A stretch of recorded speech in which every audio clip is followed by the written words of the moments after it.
Ah, kan Zainib umur di usianya 4 tahun, yaitu tahun 2018 yang lalu dia terkena divonis penyakit kanker darah atau leukemia yang tipenya ALL2. Nah, kalau leukemia ini dia tidak ada stadium-stadium, tapi dia ada tipe-tipenya. Nah, karena dia usianya masih anak-anak, makanya dia terkena leukemia tipe ALL.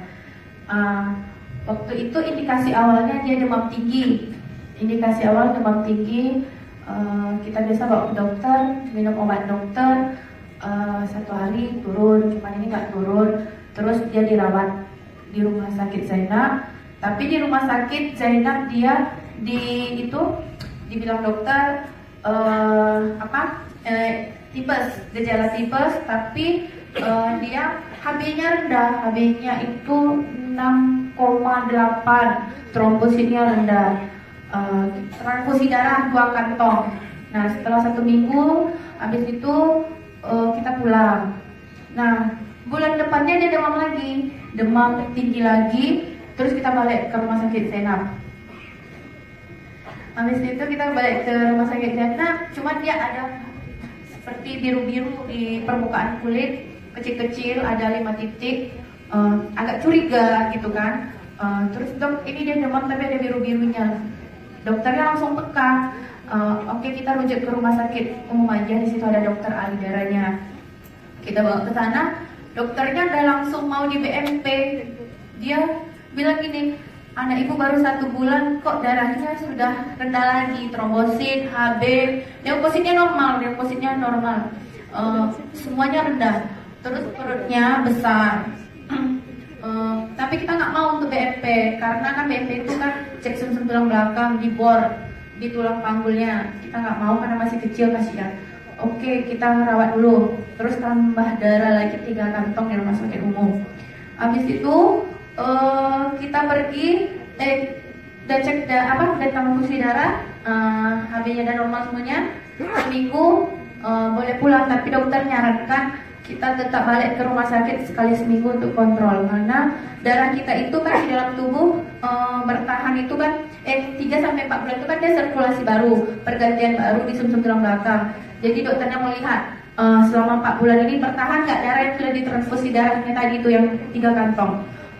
Pas kita cek minggu pertama aman, minggu kedua aman, minggu ketiga dia nggak bisa lihat ke kanan ke kiri. Terus kita balik langsung ke praktek dokternya. Dok, ini kenapa katanya? Anak saya kok susah lihat kanan lihat kiri. Cuman dokternya udah berpikirnya tuh ini udah mengarah ke leukemia. Cuman kita nggak percaya gitu kan, karena selama ini baik-baik aja gitu. Habis kayak gitu, dokter kasih obat anti nyeri, pulang ke rumah. Seminggu di rumah dia lumpuh total. Nah, di saat itu kan waktu dia nyeri itu kan kebetulan saya rekannya kerja sama Ko Edi, istrinya sama saya satu kerja. Dia udah nawar-nawarin sudah lihat-lihat, cuman kita kan belum beli. Nah, di saat dia lumpuh 4 hari total, nggak bisa ngapa-ngapain, nggak bisa lihat kanan lihat kiri. Nah, terus ayo miss, coba lancek, dicoba miss, kata Ko Edi nih. Suami juga nggak percaya obatnya, mahal kali kayak gitu kan. Mahal sekali, tapi karena nengok anaknya lumpuh, ibaratnya nggak bisa ngapa-ngapain, kita mau ke toilet aja kita gendongin berdua, mau gitu nggak bisa lihat kanan lihat kiri. Terus dia udah pergi kan, terus kok ininya udah langsung kasih 1 botol, dia belum tahu mau beli lagi kan, coba lagi miss kayak gitu kan. Habis itu ini dipercaya ini mau dibawa 1 botol kayak gitu ya kan, kita belum mau beli loh. Tapi karena waktu dia lumpuh itu dokter langsung besok puasa langsung ke rumah sakit, kita cek sum-sum tulang belakang. Karena lihat seperti itu kan, nengok anaknya nggak tega, mungkin di bor sum-sum tulang belakangnya, dia udah mengarah, suami mau coba pakai ini anak, mau pakai obat putir. Habis itu hasilnya positif leukemia dengan 92-93% ya. Yang hasil utama itu sel blastnya, sel blast itu sel kanker. Bukan itu, yang satu lagi yang catatan ini yang BMP yang pertama kali itu 92% sel blastnya. Nah, di situ dokter langsung bilang kita cepat kemo kayak gitu kan. Obatnya cuma satu, kemoterapi. Cuman kita kan kemoterapi kan udah berpikirnya obatnya keras apa kayak gitu kan. Takut botak anaknya gitu. Soalnya dia masih kecil sekali gitu. Terus kita pergi ke rumah sakit, kita dirujuk ke rumah sakit ibu dan anak itu area bunda. Kita di situ cek, disuruh ke awal cross, cek jantung, cek apa untuk persiapan kemo. Dengan kemo kita coba juga dengan minum obat putir ini. Nah, waktu di saat kita mau persiapan kemo, dokternya nanya, ibu ada pakai obat yang lain?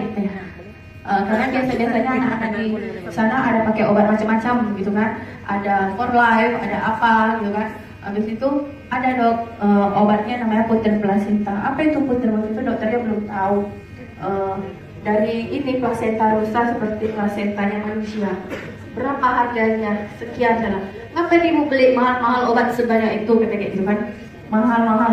Namanya saya usaha dok, kayak gitu kan. Tapi terserah ibu lah.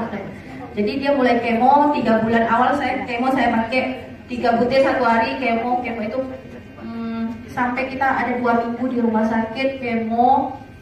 Memang kemonya tuh 1 hari ada masuk obat dari punggung, dari infus, dari suntikan banyak. Tapi selama dia kemo, dia alhamdulillah itu lewatin kemo tuh biasa-biasa aja. Karena kan biasanya anak yang lain itu banyak tertundanya. Kita ada protokolnya misalnya anak itu yang bibir pecah-pecah, terus fungsi hati makin tinggi, terus rambutnya rontok habis. Kalau dia tidak, palingan asal masuk bertemu cuman gugur satu kayak gitu kan. Tapi nggak ada yang lain, kulitnya juga bagus, nggak ada pecah-pecah gitu. Jadi dokternya heran setelah 3 bulan.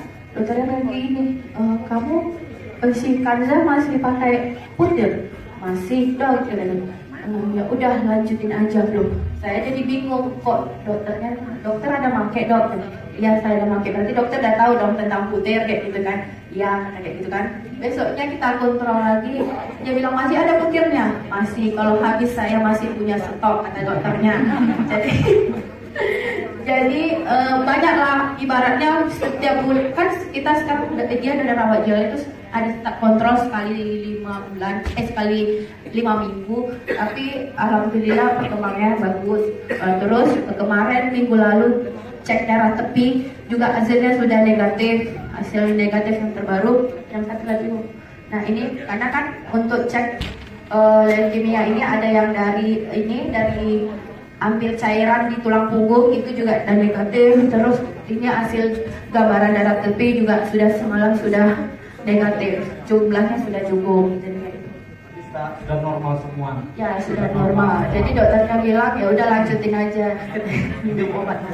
Sebelum tadi yang sempat lihat kan 4 hari kaku. Setelah dikasih konsumsi putir berapa hari kemudian sudah bisa lari sini? Jadi dia kan bertahap. Jadi 2 hari setelah putir itu dia udah bisa mulai lihat dulu ya kan. Habis itu sudah mulai enak lah gitu. Karena kebanyakan memang anak yang leukemia ini memang kebanyakan dia nyerang ini sendi kaki, dan itu bisa menyebabkan lumpuh. Bisa mungkin lama lumpuhnya kayak gitu. Jadi dia karena kita kasih cepat, makanya dia prosesnya pun mungkin di dalam juga lebih cepat. Karena juga dia mengalami pembongkaran kan waktu awal-awal minum putir dia mungkin nggak bisa itu lagi, sakit-sakit lagi, sedih-sedihnya agak kaku lagi, terus ada demam kayak gitu. Tapi sekarang dia udah enak kali, udah aktif.